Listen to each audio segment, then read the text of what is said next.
So guys, the first thing we've got is actually a new acquisition I've gotten of recent times. I haven't checked it to see if it works properly, but by the sound of it, I think we're going to need to do some work on it. So we may do that in this one. We're going to pull it down and see what's wrong with it, etc.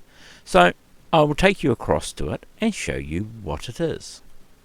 So guys, here we have it.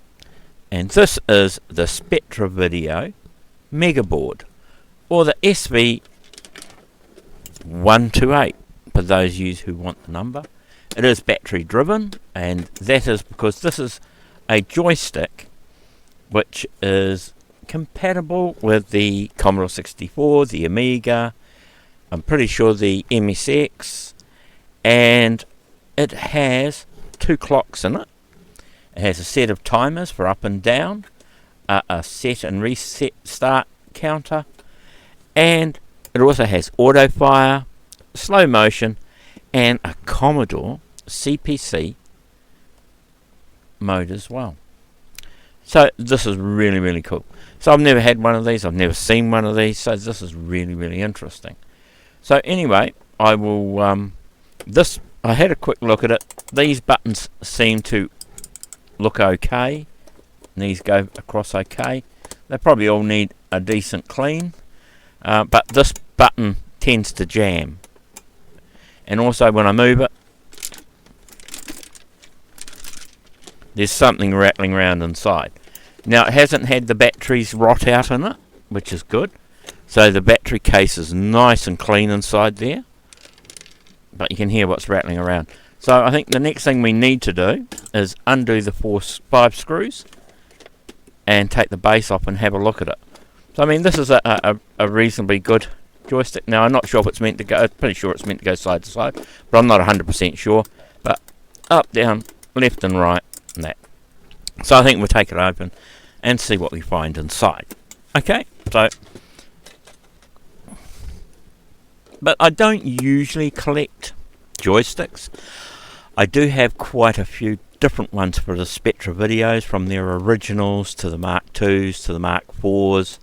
I even have one of the Spectra Video Coleco joysticks as well, which can work on the ColecoVision.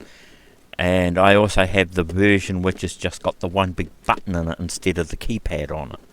And those are getting harder to get, especially working ones. So we'll get round to looking at that as well. I'm not going to do all joysticks all in a row. There will be different hardware as we go along. It just happens that this is something new that's come in, and I've never seen one before. I didn't know it was a thing until I actually got asked about it, and I thought, yeah, why not take a gamble on that?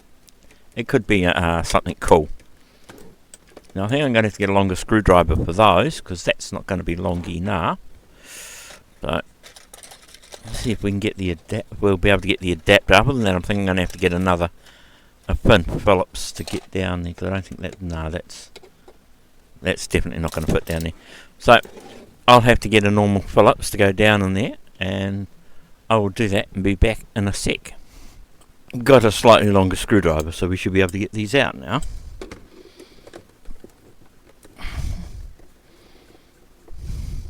I take it there's probably a little bit of plastic that's broken off inside here, and that could be why the thing is rotating. We should be able to repair it without too much hassle, but we'll see how we go.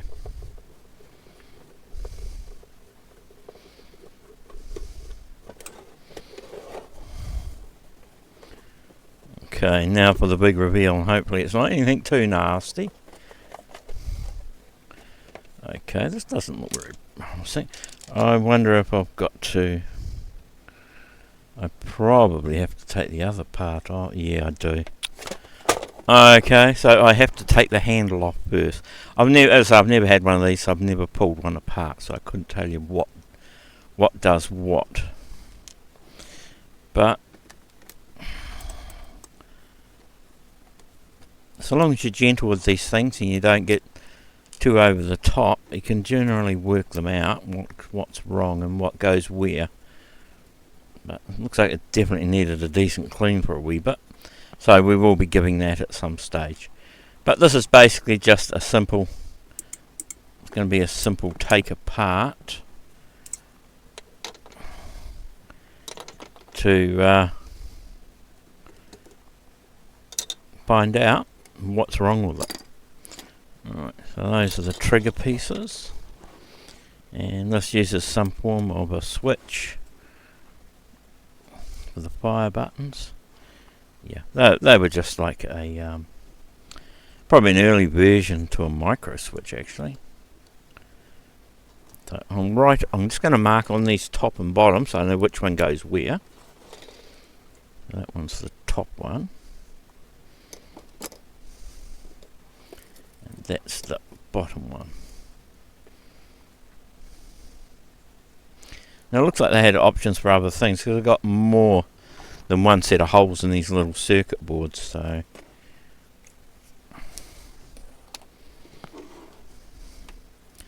from that and that, and we take this. This should slide out of there. Okay. That, and now we're probably going to have to desolder that one off of there because that's not going to go through it. So I'm going to have to desolder these two wires off. And I don't think it matters which way round they go because they're only just a switch. There's no diodes or anything on that, so it shouldn't really matter which way round they go. But I'll just turn the iron. Oh, wrong one. Turn the iron on. And what I'll do is I'll just desolder these two wires up, and then we can take it out. Why they didn't make it so it's a little bit easier to take apart, I don't expect they were thinking they were going to break or to last that long maybe. So I will just let this heat up for a little bit, and then we will a bit of a clean, and let's see. I'll put my eyes on, and then we'll see about desoldering these two wires.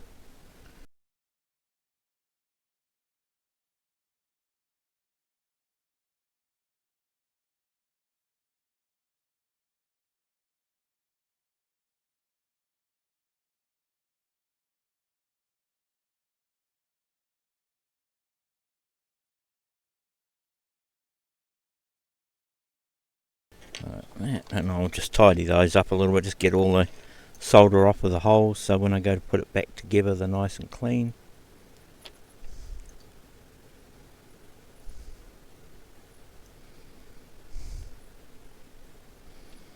Oh, that's cool.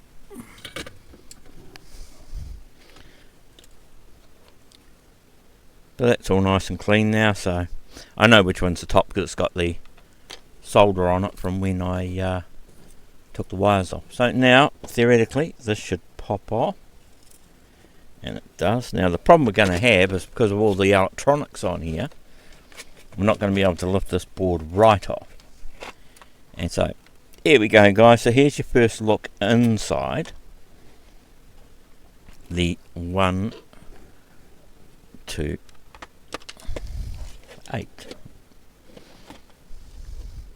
So I'll just make sure I've got all my screws out the way. Yep. There we go. That's what's broken. And it's a post. So where's that come from? Well, it's none of the ones that screw in the bottom. So I wonder if it's something from under here, maybe? Or is it something from out of the trigger, maybe? I don't know.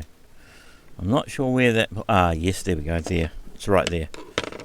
So it belongs soldered or mounted onto here. And that goes down over this. It's probably to stop this rotating. It's probably what it's for. So that piece goes there, and it should solder on... it should glue back onto there. And that shouldn't be too bad a job to do. There is a little trick I'll show you with putting plastic back onto plastic, and this I don't think has, it's got a hole all the way through it. What it was for I don't really know, mounting wise anyway.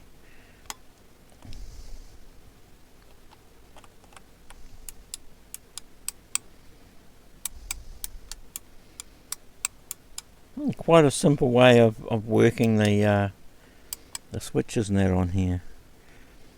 Everything looks alright. Capacitor looks okay, it hasn't leaked or anything, and yeah, no, everything on here looks pretty much okay. So the other thing was one of these buttons was a little bit, oh, so that's got, looks like it's got a piece broken off it, or it's had someone's,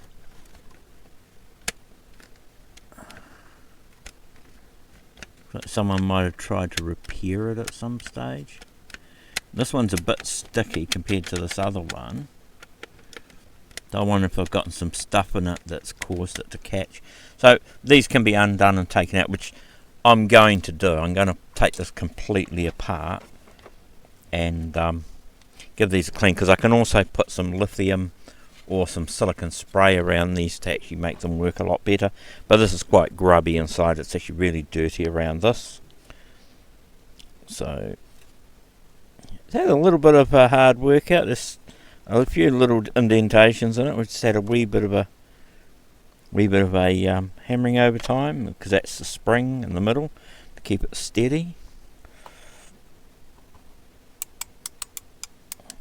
But they all still work fine. All the switches seem to be working fine. So yeah, I think this is pretty much okay. Everything looks alright on it. It's only a 555 counter. And then we have what's up in here for our switches and our clocks. It looks like one of the LCDs is gone in here. So I might have to see if I can find something to replace it with. If I'm really lucky, it's just a standard mounting component on here, LCD one, and I can grab one out of something, because it's only numbers. It's only 2, 4, 2 with a full stop, another 2 with a full stop, and 2 smaller ones at the back of it. So hopefully I can find something like that and I can get one to replace that with. So this is a cool piece of hardware. So I think I am going to dismantle the clock unit and take this board out, and we'll have a look at it and go from there.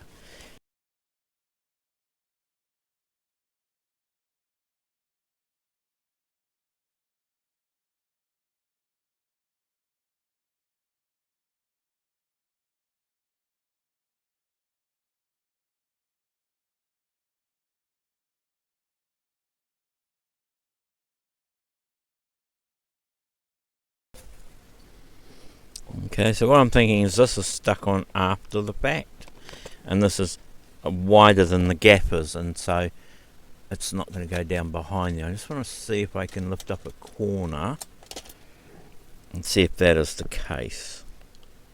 Because if it is, we might be able to heat it to take it off, and then we just have to put some double-sided tape on it to put it back down. I think that's what it's going to be, actually.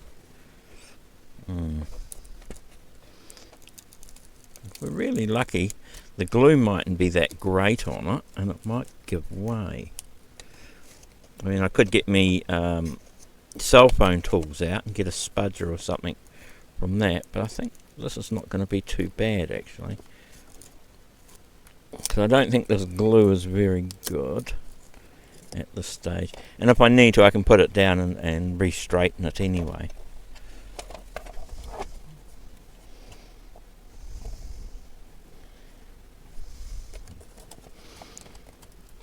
I'd like to just get something long and thin to go right across here, actually.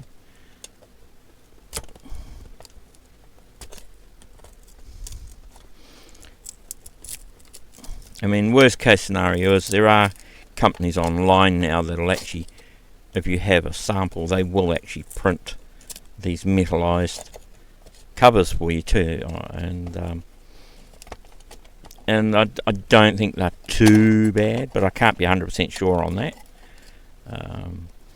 So really, if you were looking at something like that, you need to do a little bit of homework and see what you can find. I just about have this, so we might be very lucky. I mean, if it is like a double-sided tape, I can take it off, clean the plastic down, and we can put new stuff on it, and stick it back down.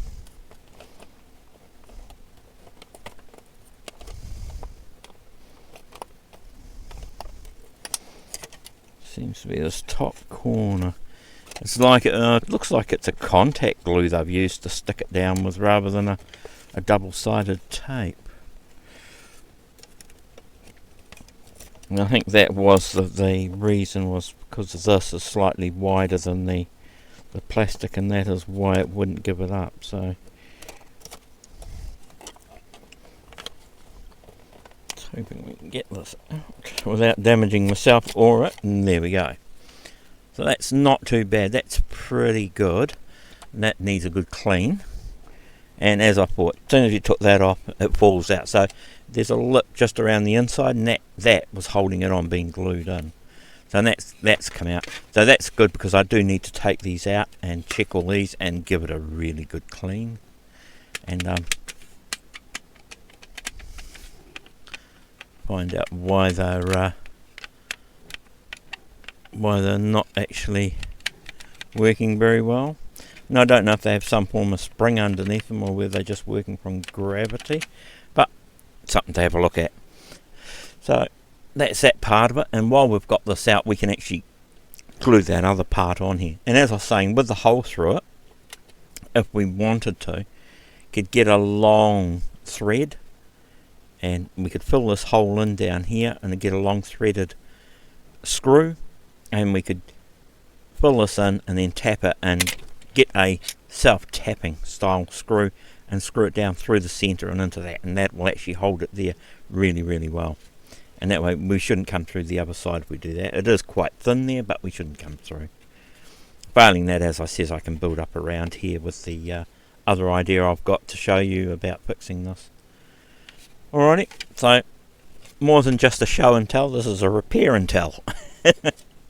So those can go to one side, and that'll need a good clean up, so we can probably clean that up with a wee bit of IPA in that. And I'll take the boards off, because these switches and that need a really good cleaning behind here, and that's all part of this up here. These are the boards and for the clocks, and they go down to the little piezo down the bottom there. It's power for the piezo and power for the clock, so that's what the battery is for battery backup clock. And there's another one they've done this too, where they've soldered these cables on permanently. This is not as bad as some of the others, this is quite a lot softer. But on this one too, I suppose it's cost cutting measures when they did them, that they soldered them on the boards, but I find it just makes working on stuff a lot harder. This is not so bad because it's quite a small board, but there are a lot of cables hanging off it, and I mean, to pull this out completely with this plug, I can't pull it through the hole in the back of the joystick, so it means you'd have to desolder all this. Why they didn't have plugs that they plug into is, you know, it's only a few cents more, but back in the day maybe it was a lot more, and it made them quite a lot more expensive. But I don't really know. So that's just two screws, one either side at the back, and then this board will come out, and then hopefully the glue's not too much on that little piezo at the bottom, and it should pop out. If not, we may have to desolder it off the board. We could also, I suppose, with these connections, if we wanted to, the battery and the speaker, put little connectors on them, and cut the wires, put little connectors in, connect them together, and make two different ones, so they're two different ways around. That would be another way of doing it. And I mean, it just tidies it up, makes it easy to work with. The same as this carry-on going up inside here. There's enough room inside that joystick to actually put a little 2-pin plug in it to plug in. And I mean, they looped it around for strain relief, so it's not going to go anywhere. It would just make it easier dismantling it if you've got to work on it. So yeah, but I mean, the style of this, other than dirty contacts on these push switches, that one's a bit of a, I don't like the idea of that hanging over there. That was probably when I took this other one off, but I'll pull that through. But yeah, I mean all these, that one's a little weak, that's quite a strong, that's fairly strong, that's fairly strong, that's very strong. This one just sounds a little weak. Now these are all the same, so I will check that one. And if it is a little weak, I'll swap it out one of the ones off the trigger. And I'll put the best one on the front trigger and the other one on the top trigger. But yeah, so I mean I'll unscrew this off this board and then we can take it away. And it's not hanging off here, and then we can probably do those switches and that as well. So I do need to get a container to put all these in before I knock them and they end up all over the floor. So I'm going to have to do that. And I might have a look at what JTS style plugs and that I have. I've got some small ones floating around, and I mean I might put a 2-pin on the speaker and put a 3 on the battery so they can't be mucked up. And I'll just do one either side and leave the middle one blank on the 3-pin for the battery. And then I'll just put another 2-way up the joystick as well. And as I said, it just makes life a little bit easier if you go to do anything. You have to come up and out. And so they do these sorts of things, and then it's like, how did you get these in? And then it's like, how am I meant to get these out? Right. That comes out. It's just basically I had to try and just gently bend it up so it misses these posts and the switches come out of the holes, and then it pops forward. So that's done. I'll mark these for top and bottom so I know which one goes where.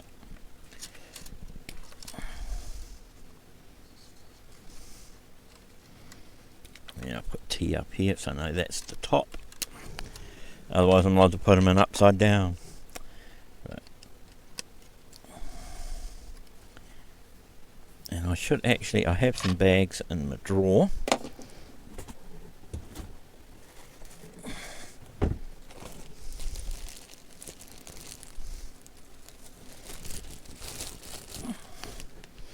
I've got some small component bags that I will put these screws into for now. And it's just so I don't lose them. I have got some smaller bags down the other end of the house which I will go down and grab later, and then I generally put them into separate bags and label what they are. And I've done that for years when I was doing the repair shop when I had it, and the laptops and things like that. I'd always separate what was coming off from where and what screws went with what, so I knew exactly how many screws went with each part when I put it back together. And it's not a silly thing to do. I mean, I used to have a pile of little brown envelopes, and I used to use those, but I've run out of those. But I do have a lot of plastic envelopes now, new ones. So that's that one. I'll take these ones out of this one. This is very much similar with this piece in the middle.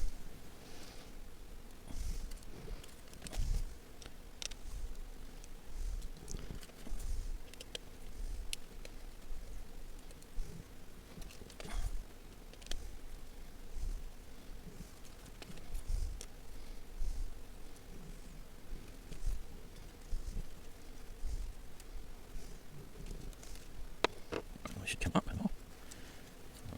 Cool. That's a little brown one. Put that back into there. Right. Yeah, this one definitely looks like it's gone. Yeah, no, actually parts made for Spectra Video. Yeah, these look like they're the little carbon contact ones that are. The bottom one is. Oh yeah, and the top one too. So yeah, there's like little carbon fingers that actually stick to the tracks. And I'm pretty sure this one is the crystal's gone in it by the look of it. I mean, we can put a battery inside it, the case, and see what it looks like. But it should be the same as this. It should actually be a silver, unless it's an inverted one. for the two different directions so you don't get distracted with what's what. I mean, that's just a pen-light battery, so I can grab one of those and we can pop it in and see if they both light up actually. And if they both light up, then won't be much for us to do on here. Just give it a really good clean, I think, and fix the other bits and put it back together. I'll move that out the way. Right, so I will go and grab a battery and come back and we'll plug this in and see how we go. Okay, so I just checked that one and that is fine. So I'm going to pop this one on and we'll see how we go this time. Put it the right way around, he says, and it might work. Okay. Ah, and it does. And so we do have, that is the, which one was that, top or the bottom? That's the bottom one. So yeah, the crystal was actually gone in the top one by the look of it.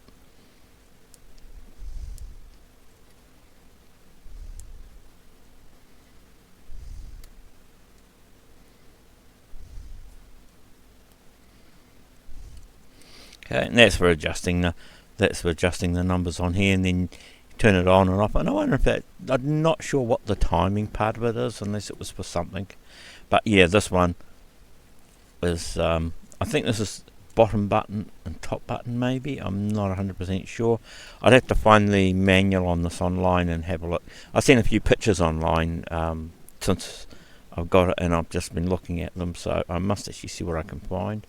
But yeah, need to get another one of these LCDs, so I'll have to find out what they are. And I think these are like they're a liquid crystal, but the way they're connected is by a static or a like an adhesive type contact adhesive which lets electricity through or something like that. I'm not 100% sure, but I need to have a look and see what I can do with that. So that's cool. That one works and that one doesn't, so we need to replace that if we can get one. So that's all good. So we'll take the battery out. I'll disconnect the battery and I will disconnect. I might put better wires on here too, because these are real thin. I'm just worried about them breaking. But yeah, and I'll just disconnect them on here and on there and just label them so I know what's what. And then take this board off, and basically from there I'm just going to be cleaning, which you don't need to watch me do. I'll just clean all this up and I'll come back when I'm doing the repair to the top or the aligner with joysticks. I can show you how I do the plastic repairs. But yeah, you don't really see me sit down and cleaning all the contacts and that sort of stuff anyway. And I'll give the case a good wash, and I'll have a think on what I want to do, whether I retro bright it or not. But in the middle of winter here at the moment, I don't think it's a good time. Yeah, because that's pretty filthy, that is. Yeah, it's not a good time to do it during winter because the sun's not out a hell of a lot, and it's not a lot of UV in the sun at this time of year. But yeah, this all needs to come off and have a decent clean for sure. And I will do that. Alright, so that's where we're up to, and I'll be back to it when I sort this lot out. Hey guys, well, just a little bit of information about the joystick that I'm doing. A lot of these LCDs, when they go black, these LCD screens here, this is the good one I'm pointing to, this one down here. This was the one that was totally black. What happens with these, it's not so much the crystal that actually goes, it's this piece of self-adhesive foil that's on the back, and that breaks down, and some of them can actually cause an issue where you can't see anything and they go clear. This one has like a white backing on it which stops that, but what happens is the silver on here goes and the whole thing turns really dark. So there is a way to fix this, which you can use either self-adhesive foil or aluminium foil if you're careful enough to do it and make sure you don't short anything. But You can also use a white paper on some of them. It just depends on what you were looking at trying to pick up. I'm going to get some silver foil, self-adhesive stuff that I've got, and put that on here. On the back of that, that's just a couple of little pads that it has on it to hold it up off the board, where these connectors go onto the boards. These are like a silicone, but they also have a carbon pad through them, which makes connections on the glass on here, and one side it will be data and the other side will be power and earth lines coming in, which makes the display show up. Now this has got two different ones on it. This has dual connectors on it. This one only has one on one side. So I'm going to carry on cleaning this. I will show you the bit when I've done the adhesive onto here. I've cleaned the glass down. Just use isopropyl and a cotton bud or something to clean it. Make sure it's really, really clean. And I'll do that one. These will over time leak the liquid crystal out of them, and then they'll be buggered and you can't do anything with them, and then you have to try and find another one. So that may be a hard thing to do down the track.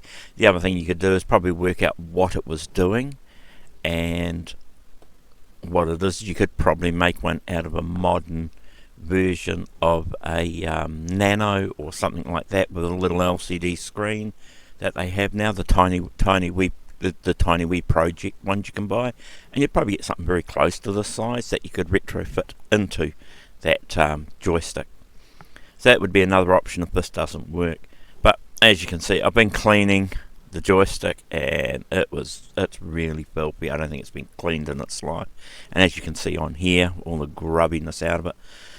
So guys, I'm going to carry on with this and replace this onto here. I'll cut it out and get it all sorted, and I'll just show you putting it back together. It's not a biggie. You just got to make sure you keep it within the lines of where these rubber connections go down the side. That's all you got to do. And you can use self-adhesive stuff or non-self-adhesive. It's totally up to you. But yeah, I will carry on and do this. Alrighty, and we will catch you later. Okay guys, so I've got that down, and as you can see, this has got the new foil, which it's just this self-adhesive aluminum foil that I've used before, and I just cut the piece out. I laid the old one on the backing and cut it to the right size. Bit tricky to put on, but if you don't push it on hard when you put it down, you can generally get it to tack it. Now it's not exactly right, but I think it's going to be good enough for what I need. And then I just tack one corner down, and then when I get it right, the round end of a ball point, and you'll have to take the sides off because it makes it easier, and then I just rub it out one end until it's flat, and then just gently come down both sides and then roll the whole thing out till I get it right across. There are a few marks in this one, as you see when I turn it over. Now unfortunately there are a couple of little ones in here. I'll see if I can bring it closer for you. You might be able to see them down the bottom there. There's a couple of little ones. I think there's one over here and one over here. The problem with that is the glass has a plastic film on that side as well, and that's actually got a mark in it, and that's what's caused it. I can't do anything. If I peel that film off, I don't know if I'm going to ruin it or not. So I've left it on there. It's not in the area that you see the display, so I think it'll be fine. So I now need to clean this up and pop these connectors back on. And if you actually shine these under a light, you'll actually see the stripes on the edges where the connections are. And so then you can put it the right way round. And I just marked that so I knew where was the top, and I just marked this with white so I knew where the top and the bottom were on it and which one went where. Because this one has the two of these on it and the other one only has the one. Alright guys, so I just thought I'd bring you back for that and show you that. I was going to show you doing this, but it is so fiddly. Yeah, I'd be getting in your way to see it. Alright guys, so I will carry on with this now, and I'll put the connectors on and put them back on there. the pressure of the glass and connectors going into the plastic is what holds all this together. So, and I think it's just over time that they adhere to each other. So I need to clean these edge connectors up and get this back together. Alrighty, so I'll see you soon. Hey guys, so it's taking longer than I thought, so I'm going to call it a stop here, and we'll come back for a part 2 with the repairs and the other bits I've got to do to this. So hopefully you're liking the video, and I hope you'll check out my new sub channel, which will be off this main one. And it's all about the Spectra Video hardware and stuff that I've collected over the years. So if you want to have a look at it and see what it is, what it does, and some of the stuff that you may not have seen in real life and maybe only seen a picture of, then you're more than welcome to come along and have a look. I will, from those, link in these repair videos of stuff I have to repair. So guys, that's the end of the first part, and as I always say, have a good day, have a good week, and until next time, ciao.